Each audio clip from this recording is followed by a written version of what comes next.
अस्सलामुअलैकुम नाज़रीन, बहरान टीवी में भली कार मां मुबशर सोलंगी। सब खां पहिरीं हिकु नज़र हेडलाइन ते। वॾे वज़ीर इसहाक़ जो ईरानी हममनसब सां टेलीफोनिक राब्तो। ॿिन्ही अॻवाननि पारां ईरान ऐं ख़िते जी सूरतहाल ते ख़्यालनि जी ॾेवट। इसहाक़ पारां ख़िते में अमन ऐं इस्तेहकाम लाइ नेक ख़्वाहिशुनि जो इज़हार। गॾियल दिलचस्पी जे मामलनि ते बेतरफ़ी मुशावरत जारी रखण ते इतफ़ाक़। अमरीकी सदर डोनाल्ड ट्रंप चयो आहे त कंहिं बि क़ाइल नाहे कयो त ईरान ते हमिलो न कयो वञे। मूं पाण खे पाण क़ाइल कयो त ईरान ते हमिलो न करणु घुरिजे। ईरान 800 माण्हुनि खे फाही ॾियण जो मनसूबो मुलतवी कयो। फाहियूं मुलतवी करण जी ईरानी क़दम जी आचा कयां थो। व्हाइट हाउस में तक़रीब खे ख़िताब कंदे ट्रंप वधीक चयो आहे त असां ईरान जी एटमी सलाहियत ख़तमु करे छॾी आहे। मूं पाक भारत जंग समेत 8 जंगियूं रोकरायूं आहिनि, करोड़े जानियूं बचायूं। पाकिस्तानी वज़ीर आज़म मुंहिंजे लाइ जेको कुझु चयो उहो मुंहिंजे लाइ एज़ाज़ आहे। कराची में ॿारनि सां ज़्यादती जो जवाबदार साथी समेत गिरफ़्तार।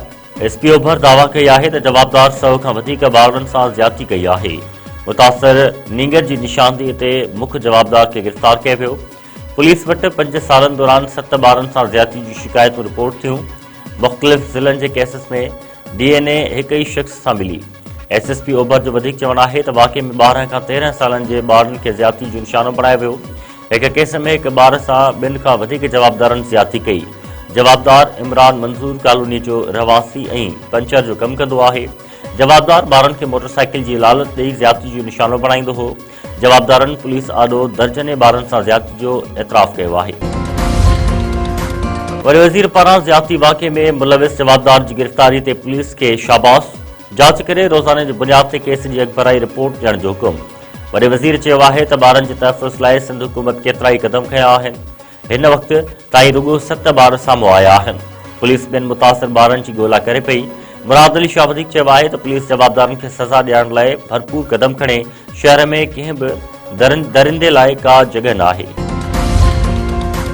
White House Gaza peace board जे नालनि जो ऐलान करे छॾियो। व्हाइट हाउस मूजिबि ग़ज़ा पीस बोर्ड आर्ज़ी तौर ते हुकूमत जी निगरानी कंदो।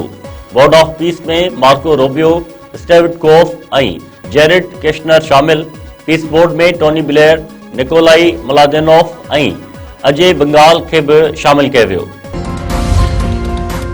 जीअं सिंध हलचल जे बानी साईं GM सैद जी अॼु 112वीं सालगिरह मल्हाई पई वञे।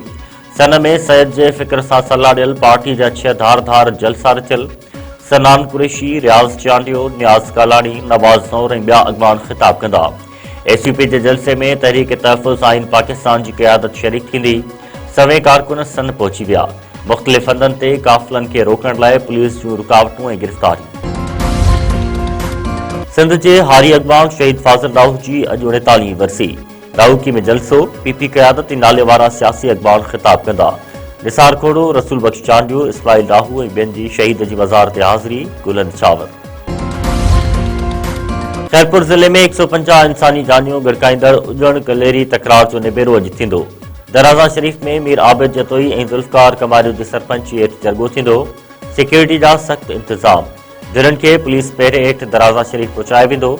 DSP जी सरबराही में 9 थाणनि जा SHOs ऐं वॾी नफ़री मुक़रर। 50 सालनि खां धुर में हलंदड़ तकरार अॼु बि केतिरा ई फ़ैसिला थी चुका। मक़सूदो रिंद वेझो सुज़ुकी ऐं मोटरसाइकिल में टक्कर, 2 भाइर फौत। नवाबशाह शेरादपुर रोड ते ॻोठबाजी रिंद भरिसां कोहीड़े सबबि ख़ौफ़नाक रोड हादसो। फौतनि में अब्दुल हकीम ऐं अब्दुल हफ़ीज़ रिंद शामिल। नीगर शान अली रिंद सख़्त ज़ख़्मी। 2 भाइर सुबुह जे वक़्तु होटल खोलण पिया आया त हादसे जो शिकार थिया।